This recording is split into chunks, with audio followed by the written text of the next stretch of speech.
Okay, I'll start from here. So in this session, okay, this is session number 6 and unit 1. In this session, I'm going to cover organization, principle of organization, and type of organization. Okay, principle of organization means it is also need of organization or importance of organization, all same. Okay, so organization. So what is organization? So organization can be defined as a group of persons united to achieve common goal and defining the responsibilities and establishing the relationship with each other employed in the organization. ಅಂದ್ರೆ ಏನು ಇದ್ರ meaning ಏನು? ಯಾವುದಾದ್ರೂ ಒಂದು construction ಕಂಪನಿಯನ್ನ ಇಟ್ಕೊಳ್ಳುವ, ಅದರಲ್ಲಿ ಒಂದು 5-6 ಜನ ಸೇರಿಕೊಂಡು ಒಂದು ಕನ್ಸ್ಟ್ರಕ್ಷನ್ ಕಂಪನಿ ಓಪನ್ ಮಾಡ್ತಾರೆ. ಓಕೆ, ಅವ್ರದ್ದು ಕಾಮನ್ ಗೋಲ್ ಏನು? ಕನ್ಸ್ಟ್ರಕ್ಷನ್ ಮಾಡೋದು, ಕಾಂಟ್ರಾಕ್ಟ್ ತಗೊಂಡು ಕನ್ಸ್ಟ್ರಕ್ಷನ್ ಮಾಡೋದು. ಡಿಫೈನ್ ದಿ ರೆಸ್ಪಾನ್ಸಿಬಿಲಿಟೀಸ್, 5 ಜನ ಸೇರ್ಕೊಂಡು ಮಾಡಿದ್ರೆ 5 ಜನದ ಕೆಲಸ ಒಬ್ಬರದು, ಸೇಮ್ ಮಟೀರಿಯಲ್ ಅರೇಂಜ್ ಮಾಡೋದು ಒಬ್ಬರದು, ಸೈಟ್ ಹ್ಯಾಂಡಲ್ ಮಾಡೋದು ಇನ್ನೊಬ್ರದ್ದು, ಆಫೀಸ್ ಹ್ಯಾಂಡಲ್ ಮಾಡೋದು ಇನ್ನೊಬ್ರದ್ದು, ಎಲ್ಲ ಬಿಲ್ಸ್ ಮಾಡೋದು ಇನ್ನೊಬ್ರು. ಈ ತರ ಪ್ರತಿಯೊಬ್ಬರದ್ದು ಜವಾಬ್ದಾರಿಗಳನ್ನು ಹಂಚಿಕೊಳ್ಳೋದು. And establishing the relationship with each other employed in the organization. ಪ್ರತಿಯೊಬ್ಬರದ್ದು ಓಕೆ ರಿಲೇಷನ್ ನಲ್ಲಿ ಒಂದು ರೀತಿಯಲ್ಲಿ ಒಂದು ಒಂದು ಏನು ಸರ್ಕಿಟ್ ನಾವು ಎಸ್ಟಾಬ್ಲಿಷ್ ಮಾಡೋದು. ಅಂದ್ರೆ ಕೆಲಸವನ್ನು ಸರಿಯಾಗಿ ಆಗ್ಬೇಕು. ಪ್ರತಿಯೊಂದು ಒಬ್ಬರ ಹತ್ರ ಭಾರ ಹಾಕೋದಲ್ಲ, 5 ಜನ ಸೇರಿಕೊಂಡು ಆ ಆರ್ಗನೈಸೇಷನ್ ನಡ್ಸ್ಕೊಂಡು ಹೋಗಬೇಕು. So that is what is known as organisation.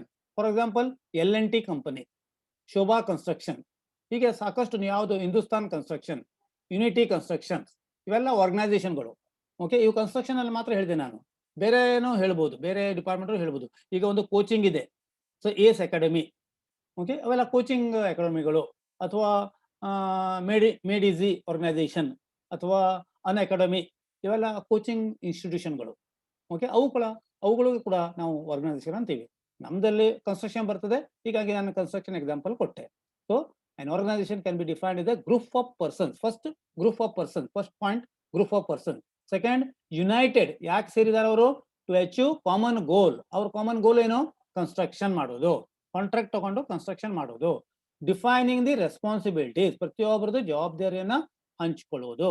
And establishing the relationship with each other employed in the organisation. So that is what is known as organisation. So principle or need or importance of organisation ದಯಮಾಡಿ ಸ್ವಲ್ಪ ಬರ್ಕೊಳ್ಳಿ, ಹಾಗೆ ಕೇಳ್ತಾ ಹೋಗ್ಬೇಡಿ. Pen ಪಟ್ಟಿ ಅನ್ಕೋ ಬರ್ಕೊಳ್ಳಿ. ನಾನು ಕೆಲವು ಪಾಯಿಂಟ್ಸ್ ಮಾತ್ರ ಹೇಳ್ತೀನಿ, ನೀವು ಪಾಯಿಂಟ್ಸ್ ಅಷ್ಟೇ ಬರ್ಕೊಳ್ಳಿ. ಇವೆಲ್ಲ ನಿಮಗೆ ನಾನು ವಾಟ್ಸ್ಆಪ್ನಲ್ಲಿ ಕಳಿಸ್ಕೊಡ್ತೇನೆ, ಬಟ್ ಪಾಯಿಂಟ್ಸ್ ಬರ್ಕೊಳ್ಳಿ, ನಿಮ್ಗೆ ನೆನಪಿರ್ತದೆ. Principles are need of organization, ಇದು ಬಹಳ ಸಲ ಕ್ವೆಶನ್ ಕೇಳಿದ್ರು. What is organization, what is the need of organization ಅಂತ ಒಂದು ಕ್ವೆಶನ್ ಬಹಳ ಸಲ ಕೇಳಿದ್ರು. ಹೀಗಾಗಿ ಸ್ವಲ್ಪ ನೀವು ಬರ್ಕೊಳ್ಳಿ, ಪಾಯಿಂಟ್ಸ್ ಬರ್ಕೊಂಡ್ರೆ ಸಾಕು, ಮಿಕ್ಕಿದೆಲ್ಲ ನೀವು ಆಮೇಲೆ ಎಲ್ಲ ನೋಟ್ಸ್ ಮಾಡಿಸ್ಕೊಳ್ಬಹುದು. Unity of command. Unity of command. Okay, a worker should not get orders or instructions from more than one individual. Dual nature of such instructions create confusion and delay. ನೋಡಿ, ಇದು ಬಹಳ important. Worker should not get order or instruction from more than one individual. ಹಾಗೆ ನಾವು 5 ಜನ ಕಂಪನಿಯಲ್ಲಿ ಕೆಲಸ ಮಾಡ್ತಾರೆ ಅಂತ ತಿಳ್ಕೊಳ್ಳಿ. ಒಬ್ರು ಹೋದ್ರು, ನೋಡಪ್ಪ ಇದು ಇಲ್ಲಿ ಸ್ವಲ್ಪ ಡ್ರಾಯಿಂಗ್ ನಲ್ಲಿ ಚೇಂಜಸ್ ಇದೆ, ಈ ಡೋರು ಈ ಕಡೆ ಬೇಡ, ಈ ಕಡೆ ಇಲ್ಲಿ ಫಿಕ್ಸ್ ಮಾಡು ಅಂತ ಹೇಳಿದೆ. ಇನ್ನೊಬ್ರು ಹೋದ ಸ್ವಲ್ಪ ಟೈಮ್ನಲ್ಲಿ, ಅವ್ರು ಹೇಳಿದ್ಮೇಲೆ, ಅಯ್ಯೋ ಯಾಕಪ್ಪ ನೀನು ಚೇಂಜ್ ಮಾಡಿದೆ, ಡ್ರಾಯಿಂಗ್ ಬಿಟ್ಬಿಟ್ಟು ಹಾಗೆಲ್ಲ ಮಾಡಬೇಡ, ಒರಿಜಿನಲ್ ಡ್ರಾಯಿಂಗ್ ಯಾವ ಥರ ಹೀಗೆ ಮಾಡು ಅಂತ. ಈ ಥರ ಎರಡೆರಡು ಇನ್ಸ್ಟ್ರಕ್ಷನ್ಗಳು ಕೊಟ್ಟರೆ ಅಲ್ಲಿ ಕೆಲಸ ಮಾಡೋರಿಗೆ, ಇಂಜಿನಿಯರ್ಸ್ಗಳಾಗಲಿ ಮಿಸನ್ಸ್ಗಳಾಗಲಿ, ಅವರು ಫ್ರಸ್ಟ್ರೇಟ್ ಆಗ್ತಾರೆ. ಅವ್ರು ಸರಿಯಾದ ರೀತಿಯಲ್ಲಿ ಕೆಲಸ ಮಾಡೋದಿಲ್ಲ, ಕ್ವಾಲಿಟಿಯಲ್ಲಿ ಕೆಲಸ ಮಾಡೋದಿಲ್ಲ. ಯಾಕೆ? ನಮ್ಮ ಇನ್ಸ್ಟ್ರಕ್ಷನ್ಗಳು ಬೇರೆ ಬೇರೆ ಆದವು, ಅದನ್ನು ಆಗಬಾರ್ದು ಅಂತ ಆರ್ಗನೈಸೇಷನ್ ಇರೋದು. ಅದಕ್ಕೋಸ್ಕರ ನಾನು ಹೇಳಿದೆ ನಿಮ್ಗೆ ಎಕ್ಸಾಂಪಲ್ ಆಗಿ, ಒಂದು 5 ಜನ ಇದ್ರೆ ಸೈಟ್ ವರ್ಕ್ ಒಬ್ಬರಿಗೆ, ಅವನು ಒಬ್ಬನೇ ನೋಡ್ಕೊಳ್ಳೋದು ಸೈಟು, ಬೇರೆಯವರು ಸೈಟ್ನಲ್ಲಿ ಹೋಗೋದು ಅವಶ್ಯಕತೆ ಇಲ್ಲ. ಹೋಗ್ಬೋದು, ಬಟ್ ಅಲ್ಲಿ ಇನ್ವಾಲ್ವ್ ಆಗೋದು ಪ್ರಶ್ನೆ ಅವಶ್ಯಕತೆ ಇಲ್ಲ. So that is unity of command. A worker should not get orders or instruction from more than one individual. Write on unity of command ಅಂತ ಬರ್ಕೊಳ್ಳಿ. Dual nature of such instruction create confusion and delay. Okay, ಇಬ್ಬಿಬ್ರು instruction ಕೊಟ್ಟರೆ ಅಲ್ಲಿ confusion. ಕೆಲವೊಮ್ಮೆ ನಾವು ಕೂಡ ಕ್ಲಾಸ್ನಲ್ಲಿ ಹಾಗೆ ಮಾಡ್ತೀವಿ. ಸೊ ಫರ್ನಾಂಡಿಸ್ ಸರ್ ಬಂದು ಒಂದು ಹೇಳ್ತಾರೆ, ನಾನು ಬಂದು ಇನ್ನೊಂದು ಹೇಳ್ತೀವಿ, ಆಮೇಲೆ ಗೌಕರ್ ಸರ್ ಬಂದು ಇನ್ನೊಂದು ಹೇಳ್ತಾರೆ, ಅದೇ ವಿಷಯವನ್ನು ಪಟ್ಕಾ ಸರ್ ಇನ್ನೊಂದು ಹೇಳ್ತಾರೆ. ಆಮೇಲೆ ನಿಮಗೂ ಏನಾಗುತ್ತೆ, ಬೇಜಾರಾಗಿ ಹೋಗುತ್ತೆ, ಅಯ್ಯಪ್ಪ ಏನ್ ಮಾಡೋದು, ಯಾವ್ದು ಬಿಡೋದು, ಒಬ್ಬೊಬ್ಬರೇ ಒಂದು ಸರ್ ಒಂದೊಂದು ಹೇಳ್ತಾರೆ, ನೀವು ಕೂಡ ಕಂಪ್ಲೇಂಟ್ ಮಾಡ್ತೀರಿ. Yes or no? Yes or no? Okay, next is coherency.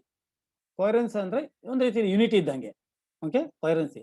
The organization should afford coordination and coherency between the different branches of the organization so that all the resources are used properly.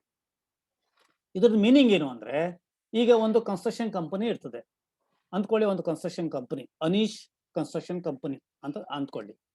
ಅವರಲ್ಲಿ different ಡಿಪಾರ್ಟ್ಮೆಂಟ್ಸ್ಗಳು ಇರ್ತವೆ. ಏನು ಡಿಪಾರ್ಟ್ಮೆಂಟ್ಸ್ಗಳು? Say for example material.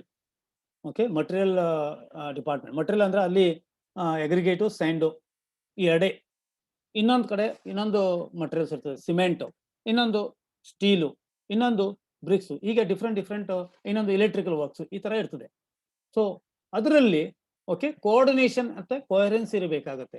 For example, ಈಗ ನನ್ನ ಒಂದು site ಇದೆ, XYZ site ಇದೆ. ನಾನು ಆಫೀಸ್ನಲ್ಲಿ ಫೋನ್ ಮಾಡಿ ಹೇಳಿದೆ, ನನಗೆ 200 ಬ್ಯಾಗ್ ಸಿಮೆಂಟ್ ಬೇಕು ಅಂತ ಹೇಳಿದೆ. ಓಕೆ, 200 ಬ್ಯಾಗ್ ಸಿಮೆಂಟ್ ಬೇಕು ಅಂತ ಹೇಳಿದೆ. ಆಯ್ತು.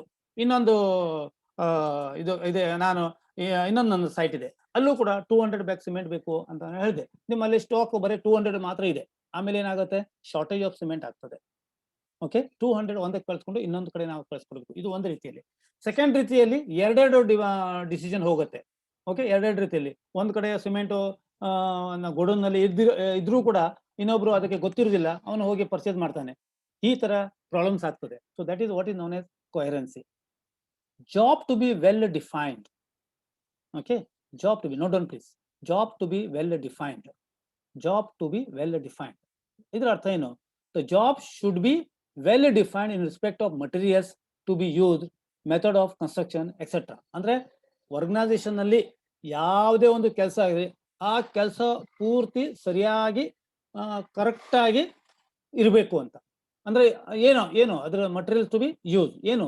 ಈಗ ನಾವು ಒಂದು ಕನ್ಸ್ಟ್ರಕ್ಷನ್ ಇದೆ, ಅಲ್ಲಿ ನಾವು ಲೆಟ್ರೈಟ್ ಸ್ಟೋನ್ ಯೂಸ್ ಮಾಡಿಕೊಂಡು ಈ ಬಿಲ್ಡಿಂಗ್ ಅನ್ನ ಕನ್ಸ್ಟ್ರಕ್ಟ್ ಮಾಡ್ತೀವಿ. ಅಲ್ಲಿ ನಾವು ಬ್ರಿಕ್ಸ್ ಯೂಸ್ ಮಾಡೋದಿಲ್ಲ. Is it clear? ಅಲ್ಲಿ ಲೆಟ್ರೈಟ್ ಸ್ಟೋನ್ಸ್ ಯೂಸ್ ಮಾಡ್ತೀವಿ. So it is clear. ಅದೇ ಮಟೀರಿಯಲ್ ಯೂಸ್ ಮಾಡಬೇಕು. ಮತ್ತೆ ಮೆಥಡ್ ಆಫ್ ಕನ್ಸ್ಟ್ರಕ್ಷನ್ ಅಂದ್ಕೊಳ್ಳಿ. ಫಾರ್ ಎಕ್ಸಾಂಪಲ್, ಒಂದ್ ಕಡೆ ನಾನು ಕಾಂಕ್ರೀಟ್ ಹಾಕಬೇಕು. ಕಾಂಕ್ರೀಟ್ ನಾನು ಸೈಟ್ ನಲ್ಲಿ ಮಿಕ್ಸ್ ಮಾಡೋದಿಲ್ಲ. ನಾನೇನ್ ಮಾಡ್ತೀನಿ ಅಂದ್ರೆ, ಕಾರವಾರದಲ್ಲಿ ಪಾಲಿಟೆಕ್ನಿಕ್ ಹತ್ರ ಒಂದು RMC ಇದೆ, RMC ಪ್ಲಾಂಟ್ ಇದೆ.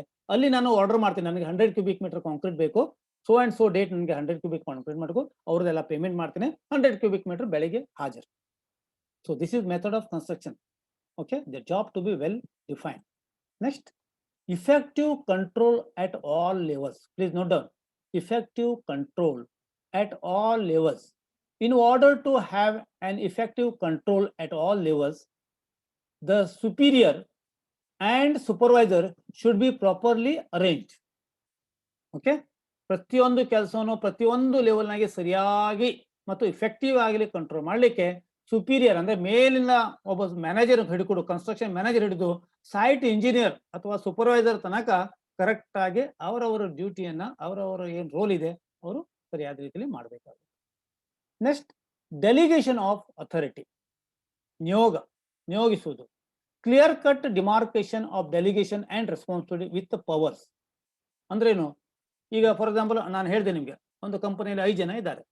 ಓಕೆ, 5 ಜನರಲ್ಲಿ ಒಬ್ಬನು ಅಕೌಂಟ್ ನೋಡ್ಕೊಳ್ತಾನೆ. ಸೊ ಅವನ್ಗೆ ಪ್ರತಿ 5ರಲ್ಲಿ ಒಬ್ಬರಿಗೆ ಪೂರ್ತಿ ಜವಾಬ್ದಾರಿ. ಅಕೌಂಟ್ಸ್ ನಾವು ಚೆಕ್ ಎಲ್ಲ ಸೈನ್ ಮಾಡೋದು, ಪೇಮೆಂಟ್ ರಿಸೀವ್ ಮಾಡೋದು, ಪೇಮೆಂಟ್ಸ್ ಎಲ್ಲ ಬ್ಯಾಂಕಿಗೆ ಹಾಕೋದು, ಅಕೌಂಟ್ ಮೇಂಟೈನ್ ಮಾಡೋದು, ಪೂರ್ತಿ ಜವಾಬ್ದಾರಿ ಒಬ್ಬರಿಗೆ ಕೊಟ್ಟಿರ್ತೀವಿ. That is responsibility with power. ಬೇರೆ 4 ಜನ ಬೇರೆ ಬೇರೆ ಡ್ಯೂಟಿಗಳು ಇರ್ತವೆ. ಇವ್ರ ಕೆಲಸ ಏನು ಅಂದ್ರೆ, ಇವರು ಅಕೌಂಟ್ ಅಂತ, ಯಾಕಂದ್ರೆ ಅವರು ಕಾಮರ್ಸ್ ಗ್ರಾಜ್ಯುಯೇಟ್ ಆಗಿರ್ತಾರೆ, ಅದು ಅಕೌಂಟ್ ಬಗ್ಗೆ ಅವ್ರಿಗೆ ಗೊತ್ತಿರ್ತದೆ. So that is delegation of authority. ಬರ್ಕೊಂಡಿದ್ರಾ? Delegation of authority. Next, flexibility in job assignment. Flexibility in job assignment ಅಂದ್ರೆ, ಈಗ ಕಂಪನಿಯಲ್ಲಿ ಇದರ ಅರ್ಥ ಏನು ಅಂದ್ರೆ, ಇದು ಕಂಪನಿಯಲ್ಲಿ ಒಬ್ಬ ಮೇಸನ್ಸ್ ಇರ್ತಾನೆ. ಆ ಮೇಸನ್ಸ್ ಸರಿಯಾಗಿಲ್ಲ, ಅವನು ಆ ಕೆಲಸ ಮಾಡ್ಲಿಕ್ಕೆ ಅವನು ಬ್ರಿಕ್ಸ್ ಯೂಸ್ ಮಾಡ್ಕೊಂಡು ಸರಿಯಾಗಿ ಗೋಡೆ ಕಟ್ಲಿಕ್ಕೆ ಬರ್ತಾ ಇಲ್ಲ, ಅವನು ಲೆಟ್ರೈಟ್ ಸ್ಟೋನ್ ಚೆನ್ನಾಗಿ ಮಾಡ್ತಾನೆ. So there should be a flexibility in the organisation so that you can change the responsibility. ಈಗ ನಿಮ್ಮ 5 ಜನರಲ್ಲಿ 2 ಇಂಜಿನಿಯರ್ ಇದ್ದಾರೆ. ಒಬ್ರು ಆಫೀಸ್ ಕೆಲಸ ಚೆನ್ನಾಗಿ ಮಾಡ್ತಾನೆ, ಇನ್ನೊಬ್ಬರು ಸೈಟ್ ಕೆಲಸ ಚೆನ್ನಾಗಿ ಮಾಡ್ತಾನೆ. ಈಗ ಆಫೀಸ್ ಕೆಲಸ ಮಾಡೋದಕ್ಕೆ ಸರಿಯಾದ ರೀತಿಯಲ್ಲಿ ಆಫೀಸ್ ಕೆಲಸ ಮಾಡ್ಲಿಕ್ಕೆ ಅವನು ಏನಾದ್ರು ಸೈಟ್ ಕೆಲಸ ಚೆನ್ನಾಗಿದ್ರೆ, so you can change the responsibilities. The flexibility in responsibility in the organisation help to do the job without any delay. ಯಾರಿಗೆ ಯಾವುದು ಚೆನ್ನಾಗಿ ಬರ್ತದೆ, ಈಗ ಎಲ್ಲರೂ ನಿಮ್ಮಲ್ಲಿ ಈ ಕ್ಲಾಸ್ನಲ್ಲಿ 46 ಸ್ಟೂಡೆಂಟ್ ಇದ್ದಾರೆ, 46 ಸ್ಟೂಡೆಂಟ್ಗಳು ವೆರಿ ಗುಡ್ ಎಟ್ ಸೈಟ್ ಅಂತ ಹೇಳಲಿಕ್ಕೆ ಆಗುದಿಲ್ಲ, ಅಥವಾ 46 ಸ್ಟೂಡೆಂಟ್ಗಳು they are very good at office ಅಂತ ಹೇಳಲಿಕ್ಕೆ ಆಗುದಿಲ್ಲ, ಅಥವಾ 46 ಸ್ಟೂಡೆಂಟ್ಗಳು very good in RCC calculation ಅಂತ ಹೇಳಲಿಕ್ಕೆ ಆಗುದಿಲ್ಲ. ಸೊ ಅವ್ರವ್ರು ಬೇರೆ ಬೇರೆ ಟೈಪ್ ಇರ್ತದೆ. ಕೆಲವರು ಸೈಟ್ ನಲ್ಲಿ ತುಂಬಾ ಚೆನ್ನಾಗಿರ್ತಾರೆ. ಸೈಟ್ ನಲ್ಲಿ ಇರ್ಬೇಕಿದ್ರೆ ನಾಲೆಜ್ ಒಟ್ಟಿಗೆ ಮಾತಾಡ್ಲಿಕ್ಕೂ ಬರಬೇಕು, ಕಮ್ಯುನಿಕೇಶನ್ ಸರಿ ಇರಬೇಕು, ಫಿಸಿಕಲಿ ಫಿಟ್ ಇರಬೇಕು, ಓಡಾಡುವಂಗೆ ಇರಬೇಕು. ಇವೆಲ್ಲ ಸೈಟ್ ರಿಕ್ವೈರ್ಮೆಂಟ್ಸ್ಗಳು. ಕೆಲವೊಮ್ಮೆ ಚೆನ್ನಾಗಿರ್ತಾರೆ, ಬಟ್ ಅವರು ಫಿಸಿಕಲಿ ಸರಿಯಾಗಿರುವುದಿಲ್ಲ, ಅವರು ಆಫೀಸ್ ಕೆಲಸ ಮಾಡಲಿಕ್ಕೆ ಚೆನ್ನಾಗಿರ್ತಾರೆ. So that is what is known as flexibility in job assignment. So next 7th point, interaction between executive and workers. Interaction between executive and worker. ಇಲ್ಲಿ ಎಕ್ಸಿಕ್ಯೂಟಿವ್ ಅಂದ್ರೆ site engineer and workers or construction management or another senior engineer ಇರಬಹುದು. These are all executive. Okay, in order to create confidence of the worker, the executive meets the worker and help them and solve their problems. ಕೆಲವೊಮ್ಮೆ site ನಲ್ಲಿ ಇದೆಲ್ಲ ಮಾಡಬೇಕಾಗತ್ತೆ. ವರ್ಕರ್ಸ್ಗಳು ಇರ್ತಾರೆ, ಅವರು ಸೂಕ್ಷ್ಮವಾಗಿದ್ದಾರೆ, they are very sensitive. ಅವ್ರದ್ದು ಕೆಲವು ಸಮಸ್ಯೆಗಳು ಇರ್ತವೆ. ಇಂಜಿನಿಯರ್ಗೆ ಸೈಟಿನಿಗೆ ತಕ್ಕಪಟ್ಟ ಅಥವಾ ಸೂಪರ್ವೈಸರ್ ಅವರಿಗೆ ಸಂಬಂಧವಾಗಿ ಕೆಲವು ಪ್ರಾಬ್ಲಮ್ಸ್ಗಳು ಇರ್ತವೆ. ಇವರೆಲ್ಲ ಜೋರ್ ಮಾಡಿರ್ತಾರೆ, ಕೆಲವೊಮ್ಮೆ ಬೈದಿರ್ತಾರೆ, ಅವಾಗ ಅವರು ಅಪ್ಸೆಟ್ ಆಗಿರ್ತಾರೆ.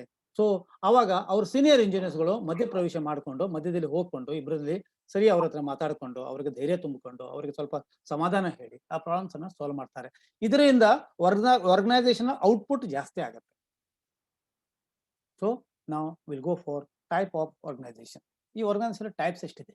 Line or military organization. Please note down types of organization ಬರ್ಕೊಳ್ಳಿ. Line or military organisation. Line or military. Please ಎಲ್ಲ ಪಾಯಿಂಟ್ಸ್ಗಳು ಬರೆದಾದ್ಮೇಲೆ ನನಗೆ ವಾಟ್ಸಪ್ ಮಾಡಿ, ಅದೇ ನನಗೆ ಅಟೆಂಡೆನ್ಸ್ ಅಂತ ನಾನು ಕನ್ಸಿಡರ್ ಮಾಡ್ತೀನಿ. ಎಲ್ಲ ಪಾಯಿಂಟ್ಸ್ ಬರೆದಾದ್ಮೇಲೆ ನಿಮ್ಮ ಸ್ಕ್ರೀನ್ಶಾಟ್ ಹಾಕೊಂಡು ಅದರದ್ದು ನನಗೆ ವಾಟ್ಸಪ್ ಮಾಡಿ. Line or military organisation, line and staff organisation, functional organisation, matrix organisation. Okay, ಈ 4 ಟೈಪ್ಸ್ ಇದೆ ಆರ್ಗನೈಸೇಷನ್ ಅಲ್ಲಿ. One is line or military organisation. Second, line and staff organization. Third, functional organization.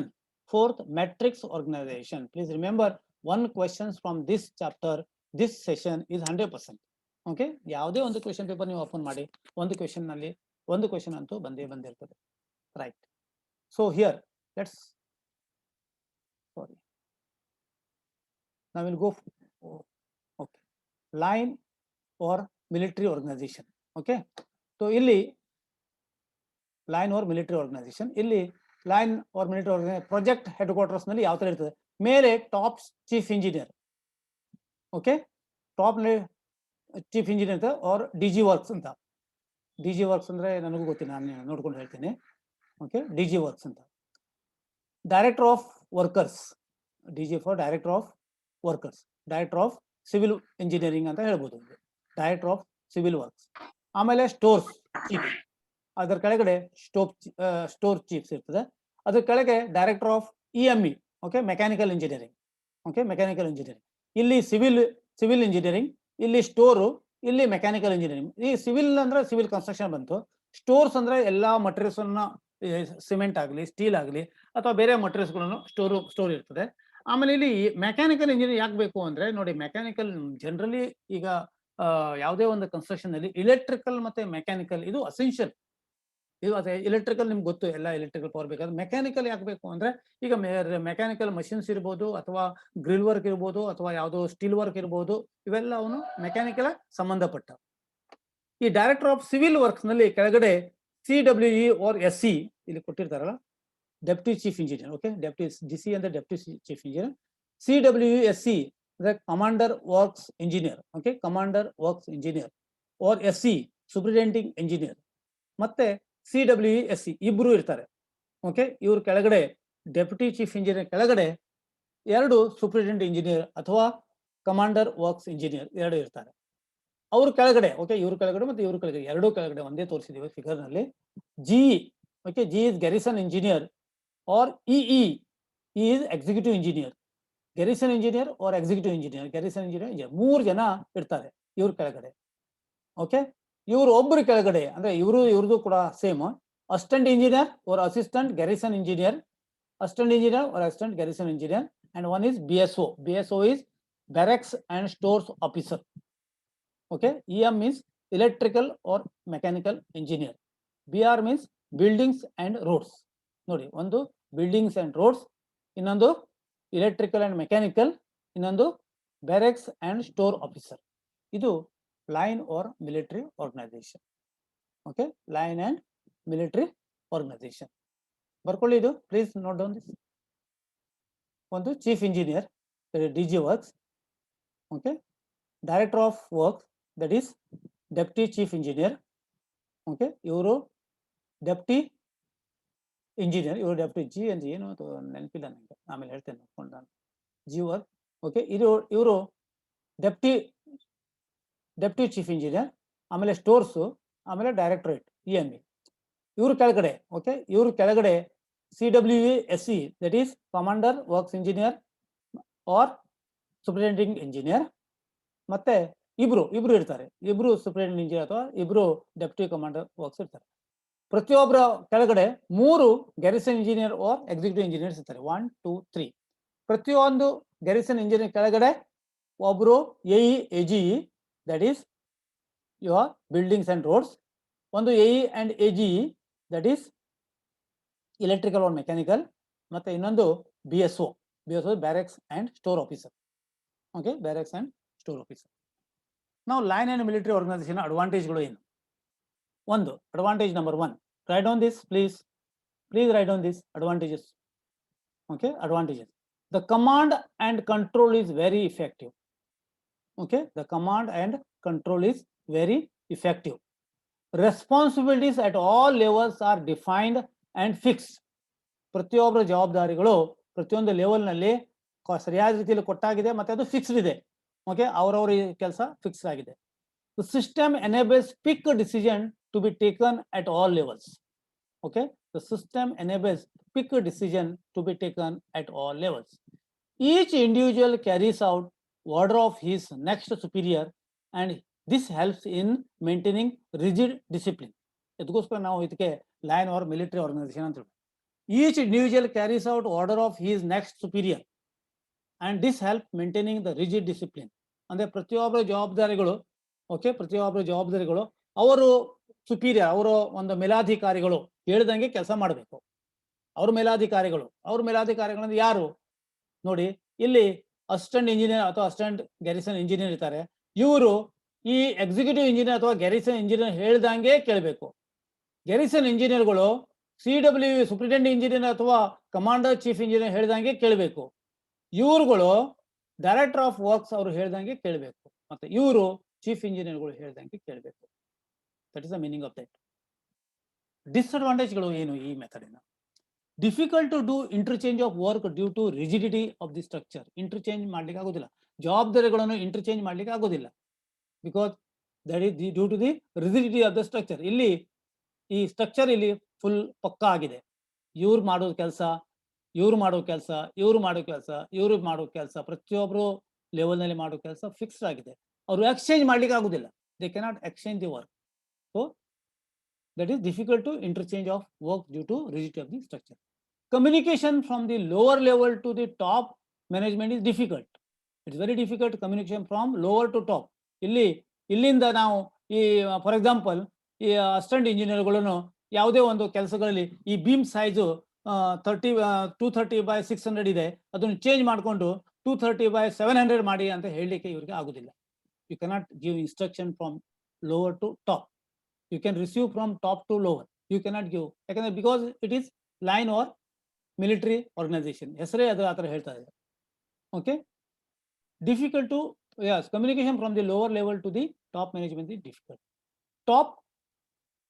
Top executive get overloaded with the work. ನೋಡಿ, ಇಲ್ಲಿ ಏನಿದೆ ಆಗತ್ತೆ ಅಂದ್ರೆ, ಇಲ್ಲಿ ನೋಡಿ ಫೈನಲಿ ಕೆಲಸ ಮಾಡೋದು ಇವ್ರದ್ದು ಕೆಲಸ ಇವ್ರು ನೋಡ್ಕೊಳ್ಬೇಕು. ಗ್ಯಾರಿಸನ್ ಇಂಜಿನಿಯರ್ ನೋಡ್ಬೇಕು. ಗ್ಯಾರಿಸನ್ ಇಂಜಿನಿಯರು ಇಲ್ಲಿ ಕಮಾಂಡಿಂಗ್ ವರ್ಕ್ ನೋಡ್ಕೊಳ್ಬೇಕು. ಈಗ ಟಾಪ್ ಮೇಲೆ ಹೋಗ್ತಾ ಜವಾಬ್ದಾರಿಗಳು ಜಾಸ್ತಿ ಆಗ್ತದೆ.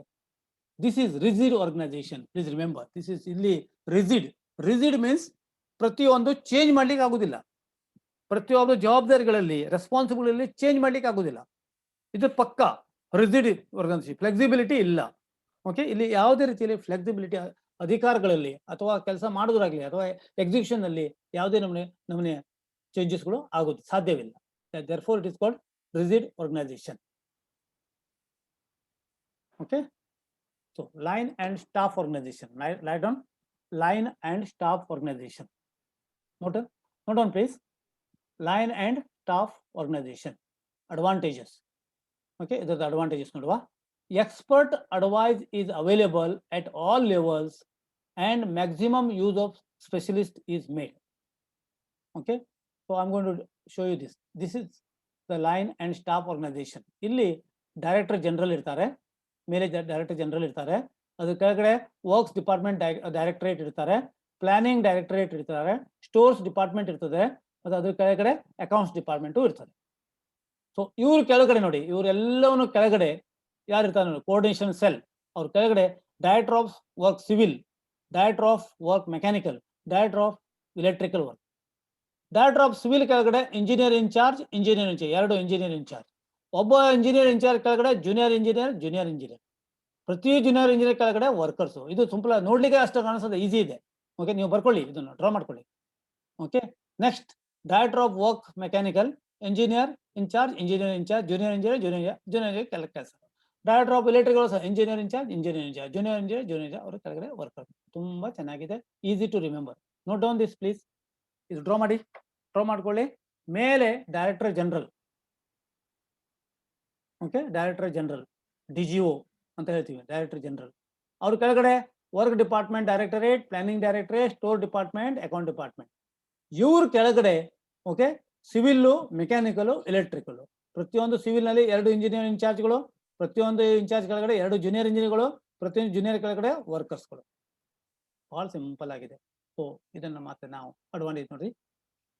Expert advice is available at all levels and maximum use of specialist is made. Okay, the operations are efficient and hence the method is economical. ಈ ಮೆಥಡ್ ಇಂದ ಆಪರೇಷನ್ಸ್ ಇಸ್ ವೆರಿ ಈಸಿ. ಯಾಕೆ ಇಲ್ಲಿ ಪ್ರತಿಯೊಂದು ನೋಡಿ, ಇಂಜಿನಿಯರ್ ಇನ್ಚಾರ್ಜ್ ಕೆಳಗಡೆ junior engineers ಇರ್ತಾರೆ. Actually junior engineer ಕೆಲಸವನ್ನು execute ಮಾಡ್ತಾರೆ. ಅವ್ರದ್ದೇನಾದ್ರೂ ಡೌಟ್ ಬಂದ್ರೆ they can always have an opportunity to discuss with them. Okay, ಇವ್ರಿಗೆ ಏನಾದ್ರು ಡೌಟ್ ಇದ್ರೆ, okay, if they want to get, they can always get. If they are very smart, junior engineer smart ಇದ್ರೆ ಅವ್ರನ್ನ ಈಸಿಯಾಗಿ discuss ಮಾಡ್ತಾರೆ. So ಈ method ಇದೆ, ಅದೊಂದು ಅಡ್ವಾಂಟೇಜ್ಗಳು. The operations are efficient and hence the method is economical. The staff at the site is competent to take decisions and hence the work is not delayed. ಇಲ್ಲಿ ಕೆಲವೊಮ್ಮೆ ಏನಾದ್ರು ಸೈಟ್ ಡಿಫಿಕಲ್ಟೀಸ್ ಇರ್ತವೆ, ಒಂದು decision ತಗೊಳ್ಬೇಕಾಗತ್ತೆ.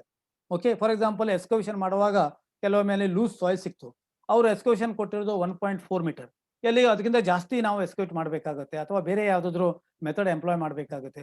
So the site engineer is very competent to take the decision and hence the work is not delay. So this is advantages. What is disadvantages? If the duties of the experts are not defined, there may be misunderstanding between the staff and the line workers. ನೋಡಿ, if the duties of the experts are not defined, ಈಗ ಯಾರ್ಯಾರು ಅಲ್ಲಿ ನಾವು ಈ line ನಲ್ಲಿ department ನಲ್ಲಿ ಯಾರ್ಯಾರು ಏನೇನು ಕೆಲಸ ಮಾಡಬೇಕು ಅಂತ ಒಂದು ವೇಳೆ ಅವ್ರದ್ದು ಡ್ಯೂಟೀಸ್ಗಳನ್ನು ಡಿಫೈನ್ ಮಾಡದೇ ಇದ್ರೆ, then there will be definitely misunderstanding between the staff and the line workers. Okay, ಯಾರು ಏನು ಹೇಳಬೇಕು ಅಂತ ಏನಿಲ್ಲ, ಪ್ರತಿಯೊಬ್ಬರು ಬಂದು ಒಂದೊಂದು ತಮ್ಮದೇ ಆದ ಒಂದು ಡಿಸಿಷನ್ಸ್ ಹೇಳ್ಬಿಡ್ತಾರೆ. ಸೊ ಹೀಗಾಗಿ they get always dual decisions, right? Second disadvantage, the advice given by the expert may get distorted by the time it reaches to the line workers. ಯಾಕಂದ್ರೆ ಇದು ದೊಡ್ಡ ಲೈನ್ಸ್ ಬಂತು. ಫಾರ್ ಎಕ್ಸಾಂಪಲ್, ಈಗ work department director ಇಂದ ಒಂದು order ಬಂತು ಅಂದ್ರೆ ಅದನ್ನು ಸಿವಿಲಿಗೆ ಹೋಗ್ಬೇಕು, ಅದನ್ನು ಇಂಜಿನಿಯರಿಂಗ್ ಇನ್ಚಾರ್ಜ್ ಬರಬೇಕು, ಅದನ್ನು ಜೂನಿಯರ್ ಇಂಜಿನಿಯರ್ ಹೋಗ್ಬೇಕು, ಜೂನಿಯರ್ ಇಂಜಿನಿಯರ್ ವರ್ಕರ್ಸ್ ಹೇಳ್ಬೇಕು ಅಂದ್ರೆ ಇದು ಸ್ವಲ್ಪ ಉದ್ದ ಲೈನ್ ಆಯ್ತು. That's the meaning of this. The advice given by the expert may get distorted by the time it reaches to the line workers. So this is disadvantage. Okay, so idana ನೀವು ನೋಡ್ಕೊಂಡಿದ್ದೀರಾ. So next is functional organization. Note down functional organization. What is functional organization? The whole work is divided in such a way that each person has to perform a minimum number of functions and responsible for those functions. ನೋಡಿ, ಇಲ್ಲಿ ಏನು, the work is divided. Okay, work is completely divide ಮಾಡ್ತೀವಿ ಒಂದು function, ಒಂದು organisation ಅಲ್ಲಿ ಏನ್ divide ಮಾಡ್ತೀವಿ, ಹೇಗೆ ಡಿವೈಡ್ ಮಾಡ್ತೀವಿ? ಸೇ ಫಾರ್ ಎಕ್ಸಾಂಪಲ್, ಈಗ ಒಂದು ಕನ್ಸ್ಟ್ರಕ್ಷನ್ ಕಂಪನಿ ಇದೆ. ಓಕೆ, ಕನ್ಸ್ಟ್ರಕ್ಷನ್ ಕಂಪನಿಯಲ್ಲಿ ಮಟೀರಿಯಲ್ ಸಪ್ಲೈ ಮಾಡೋದು ಒಬ್ರದ್ದು. ಓಕೆ, ಮಟೀರಿಯಲ್ ಸಪ್ಲೈ ಮಾಡೋದು ಇಬ್ರದ್ದು. ಮಟೀರಿಯಲ್ ಅಂದ್ರೆ ಯಾವುದು? ಅಗ್ರಿಗೇಟ್ಗಳು, ಸ್ಯಾಂಡ್ ಆಗಲಿ, 10 mm ಆಗಲಿ, 20 mm ಆಗಲಿ, 40 mm ಆಗಲಿ ಅಗ್ರಿಗೇಟ್. ಇನ್ನೊಬ್ರು ಸಿಮೆಂಟ್ ಸಪ್ಲೈಯರ್, ಇನ್ನೊಬ್ರು ಬರೀ ಸಿಮೆಂಟ್ ನೋಡ್ಕೊಳ್ಳೋದು, ಇನ್ನೊಬ್ರು ಸ್ಟೀಲ್ ನೋಡ್ಕೊಳ್ಳೋದು, ಇನ್ನೊಬ್ರು ಬ್ರಿಕ್ಸ್ ಮತ್ತು ಅಥವಾ ಲೆಟ್ರೈಟ್ ಸ್ಟೋನ್ ನೋಡ್ಕೊಳ್ಳೋದು, ಇನ್ನೊಬ್ರು ಬೇರೆ ಅದರ್ ದೆನ್ ದಿಸ್ ಆಲ್ ನೋಡ್ಕೊಳ್ಳೋದು. ಸೊ ಇವಾಗ ಏನ್ ಮಾಡಿದೀವಿ, ಪ್ರತಿಯೊಂದು ಡಿಸಿಷನ್ಸ್ ಅನ್ನ ಡಿವೈಡ್ ಮಾಡ್ಕೊಂಡಿದೀವಿ. So here the work is divided in such a way that each person has to perform minimum number of functions. Okay, and responsible for those function. ಅವ್ರ ಕೆಲಸ minimum ಕೊಟ್ಟಿದ್ದೀವಿ, ಎಲ್ಲ ಕೆಲಸ ಡಿವೈಡ್ ಮಾಡಿ ಕೊಟ್ಟಿದ್ದೀವಿ. ಬಟ್ ಅವ್ರದ್ದು ಕೆಲಸ ಏನು, ಟೈಮ್ ಟು ಟೈಮ್ ಅವ್ರ ಮಟೀರಿಯಲ್ ಸುಮ್ಮನೆ ಅಲ್ಲ, ಸಿಮೆಂಟ್ ಬೇಕು ಅಂದ್ರೆ 2000 ಸಿಮೆಂಟ್ ಸೈಟ್ ನಲ್ಲಿ ತಗೋಪ ಇಟ್ಕೋ ಕೆಲಸ ಮಾಡುವಂತ ಅಲ್ಲ. ಸುಮ್ಮನೆ 2000 ಸಿಮೆಂಟ್ ಸೈಟ್ ನಲ್ಲಿ ಇದ್ರೆ ಅದು ಗಟ್ಟಿ ಆಗ್ಬಹುದು. ಒಂದು ಅದು ಸುಮ್ಮನೆ ಅನ್ನಸಲ್ಲಿ ಬ್ಯಾಂಕ್ ಲೋನ್ ಇಂದ ತಗೊಂಡಿದ್ರೆ ಅದ್ರ ಇಂಟ್ರೆಸ್ಟ್ ತುಂಬಬೇಕು, ಅದ್ರ ಅವಶ್ಯಕತೆ ಇವತ್ತೇ ಇಲ್ಲ. ಯಾವಾಗ ಅವಶ್ಯಕತೆ ಇದೆ ಅಲ್ಲಿ ಆವಾಗಲೇ ತರಬೇಕು, ಇದ್ರೆ ಅದು ಗಟ್ಟಿ ಆಗತ್ತೆ. ರೈಟ್, ಸಿಮೆಂಟ್ ಅಷ್ಟೇ ಅಲ್ಲ, ಎಲ್ಲ ಮಟೀರಿಯಲ್ ಅಷ್ಟೇ, ಯಾವಾಗ ಬೇಕು ಆವಾಗಲೇ ತರಬೇಕು. Okay, responsible those all similar and related work is group together under one person. ಇದ್ರ ಮೀನಿಂಗ್ ಏನು ನೋಡಿ. ಫಾರ್ ಎಕ್ಸಾಂಪಲ್, ಈಗ ಅಂದ್ಕೊಳ್ಳಿ ನೀವು ಬ್ರಿಕ್ಸ್ ಮತ್ತೆ laterite stones, bricks laterite stones concrete block ಒಂದ್ ಕಡೆ ಮಾಡೋದು ಅಂದ್ರೆ ಅವೆಲ್ಲ ಸಿಮಿಲರ್ ಮತ್ತೆ ರಿಲೇಟೆಡ್ ವರ್ಕ್ಗಳು. ಬ್ರಿಕ್ಸ್, ಲೆಟ್ರೈಟ್ ಸ್ಟೋನ್ಸ್, ಬ್ಲಾಕ್ಸ್ ಎಲ್ಲ ಒಬ್ಬನೇ ತರುವುದು. ಸಿಮೆಂಟು ಮತ್ತೆ ಅಡ್ಮಿಕ್ಸರ್ಸ್ಗಳು ಮತ್ತೆ ಬೇರೆ ಬೇರೆ ಸಿಮೆಂಟಿಗೆ ಕನ್ಸರ್ನ್ ಏನಾದರೂ ಯಾವುದಾದ್ರೂ ನೀವು ಅಡ್ಮಿಕ್ಸರ್ ಯೂಸ್ ಮಾಡೋದಾದ್ರೆ ಅವೆಲ್ಲ ಗ್ರೂಪ್ ಒಬ್ಬರೇ ಮಾಡೋದು. ಸ್ಟೀಲು, ಅಲ್ಯೂಮಿನಿಯಂ ಅವೆಲ್ಲವನ್ನು ಒಂದು ಗ್ರೂಪ್ ಮಾಡೋದು. ಈ ತರ all similar and related work is group together under one person. ಇದು ಅಡ್ವಾಂಟೇಜಸ್ ಏನು? The entire work is divided on the basis of functional specialisation and hence efficiency will be increase. ಇದ್ರ meaning ಏನು ಅಂದ್ರೆ, ಅಂದ್ಕೊಳ್ಳಿ for example ಒಬ್ರು ಇದ್ದಾರೆ, ಅವರು cement agency ಒಟ್ಟಿಗೆ ಒಳ್ಳೆ ಬಾರ್ಗೇನ್ ಮಾಡ್ತಾರೆ. Okay, he has got lot of contacts with different cement supplier. So ಅವನಿಗೆ